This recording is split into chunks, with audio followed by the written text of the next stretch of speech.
Hello, everyone, and welcome back. We're right now in our fourth lesson, and we will be talking about the ing form. Um, well, the ing form is actually the most important, thing almost in English. It's like a very basic thing that you have to know uh to be able to speak or understand English because it's very commonly used and it's very flexible and you can see it in all kinds of ways basically. So, yeah, we will be learning how to form the ing form. We will be learning how it works in continuous tenses, and we will be learning how it works as a noun or how it's used with prepositions or how it's used with adjectives. And let's get started. Okay.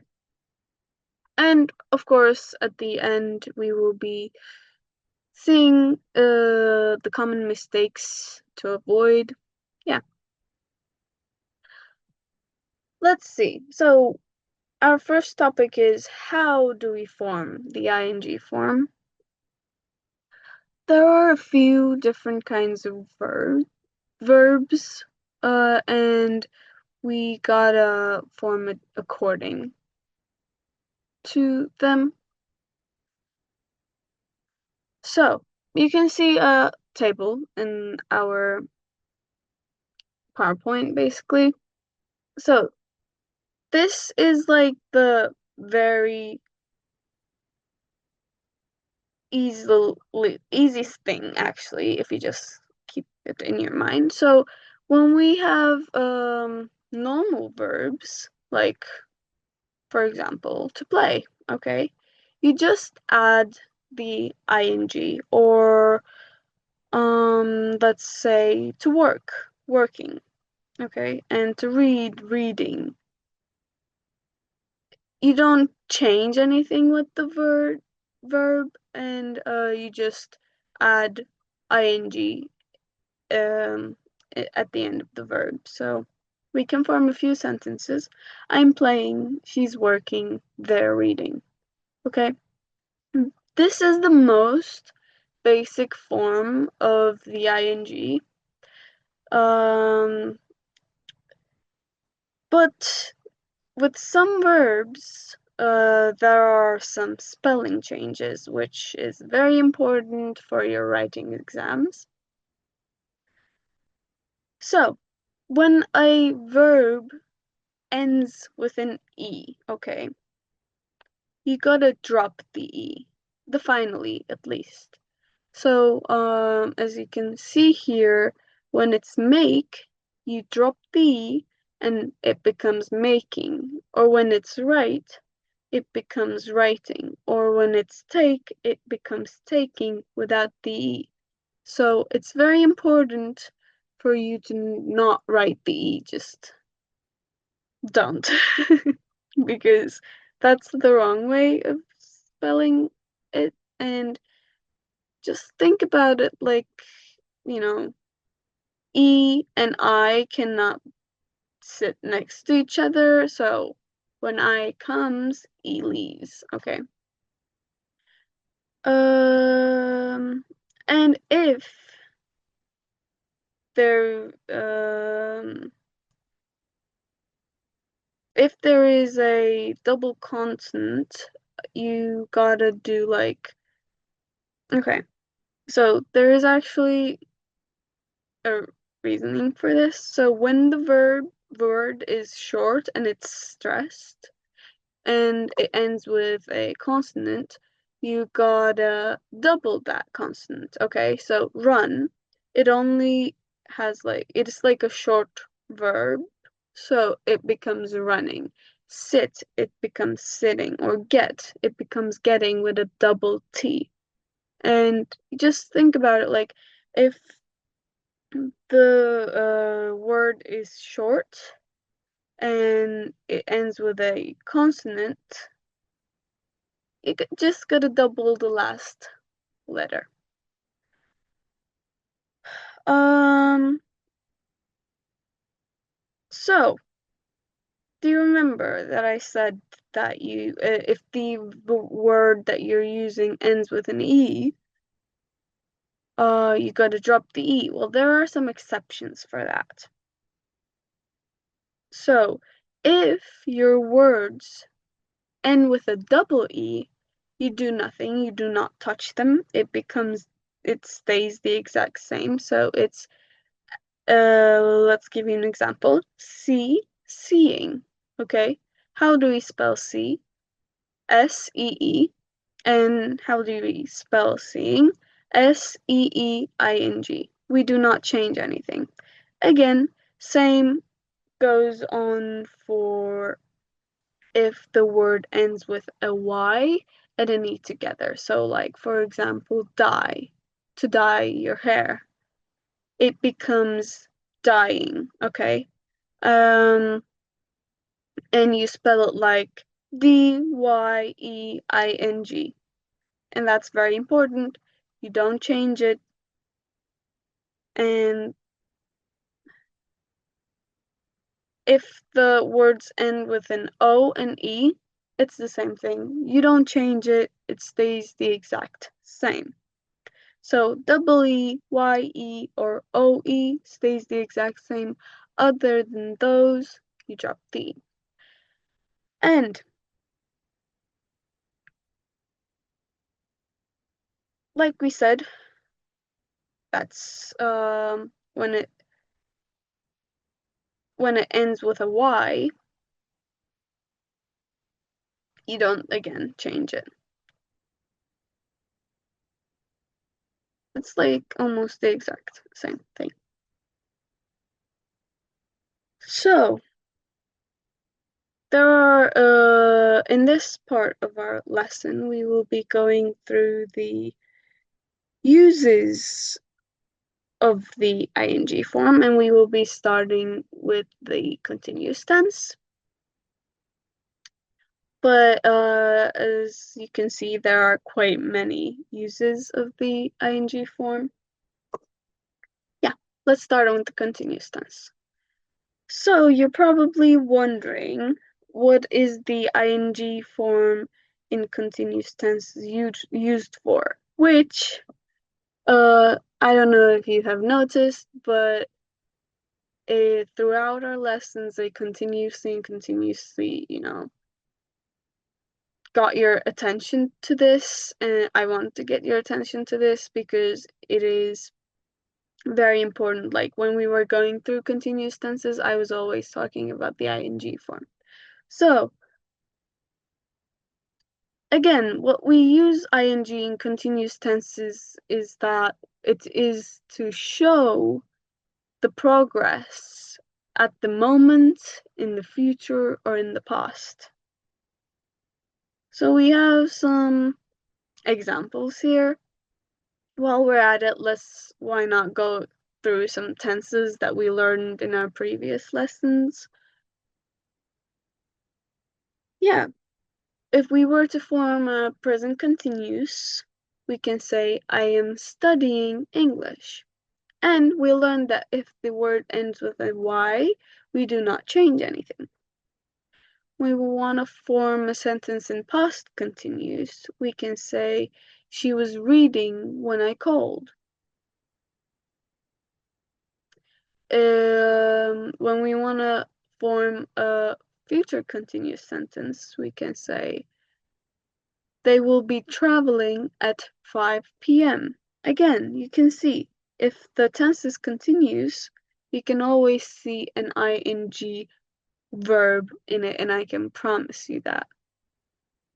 Present perfect continuous, I will have been working since 9 a.m. And I will give you a little tip.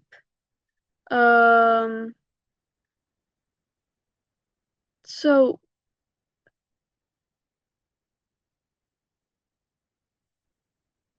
when you see the ing form, there's like, you usually see be, okay? Either be, being, was, or am. Because, or like, is, But if it's like,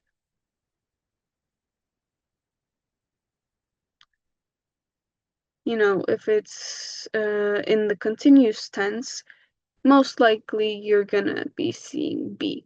And that's a little pro tip for you guys.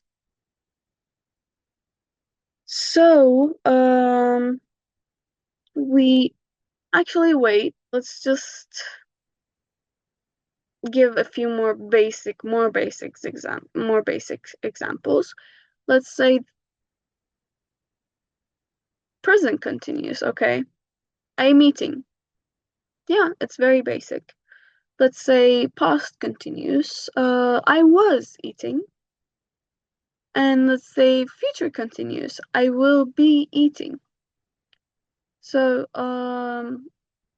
it is the ing in all of these sentences is showing the progress or an action happening at the moment.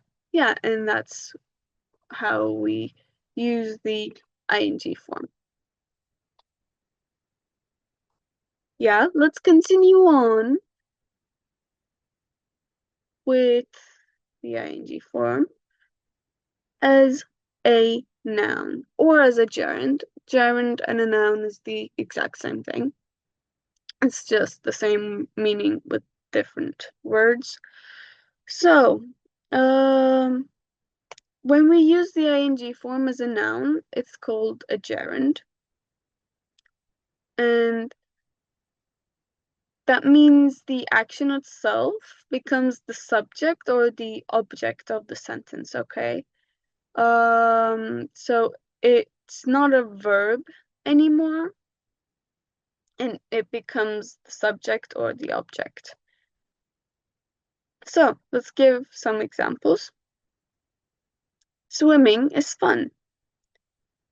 As you can see that there isn't a verb here, and to swim is a verb actually, but by adding ing, we have made it a gerund, and it's the subject of the sentence. Or we can say, I enjoy reading, right? It's not an action. Or she hates waiting. Or what else can we say? Reading helps you learn faster. Or again, we can say she stopped smoking. So these are very, very important things to know. And like you must know these to form a normal sentence. So let's give an example in the subject position. Learning English is fun.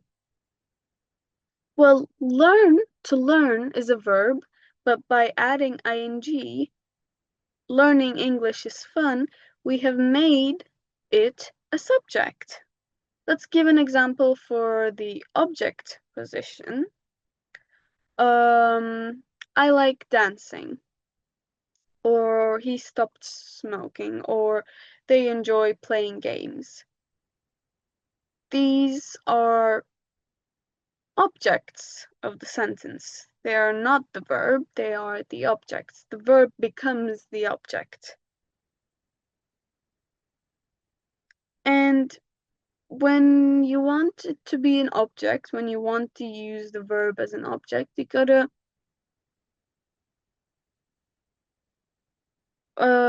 you know, there has to be some certain verbs that you use.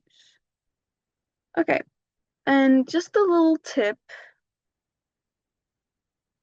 there are some common verbs followed by a gerund, so you might see these words. It's like I cannot promise you, but you might see them if you see a gerund. So like enjoy, like, love, hate, dislike, finish, stop, suggest, avoid, mind, miss, consider, deny.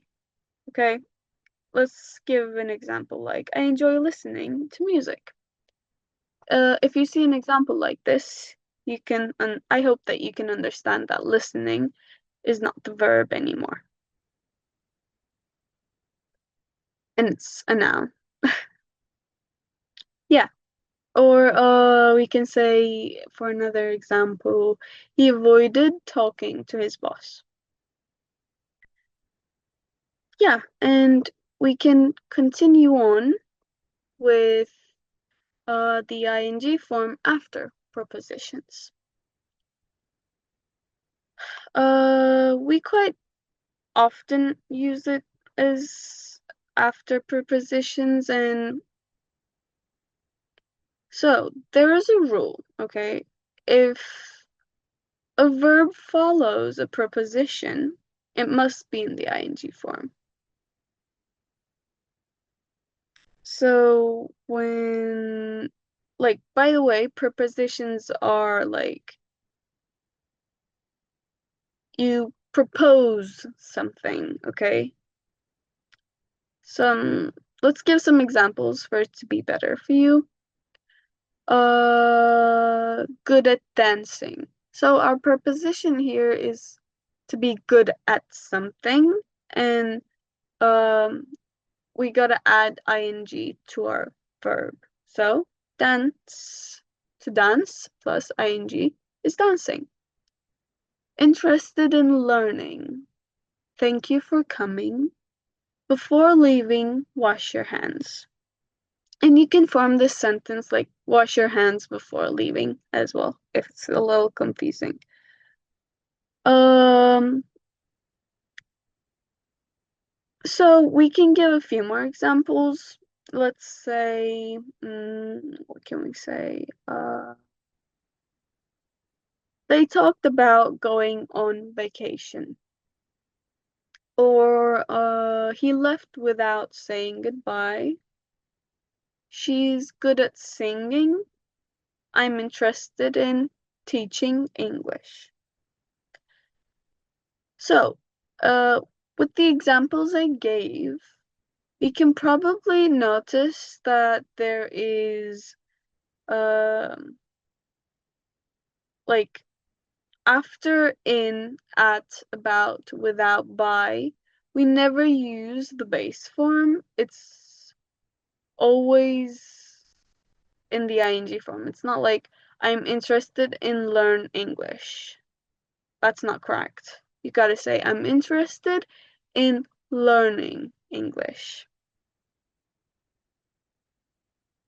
Yeah, and that's a very typical mistake actually learners make, so I think it's good that we got that covered.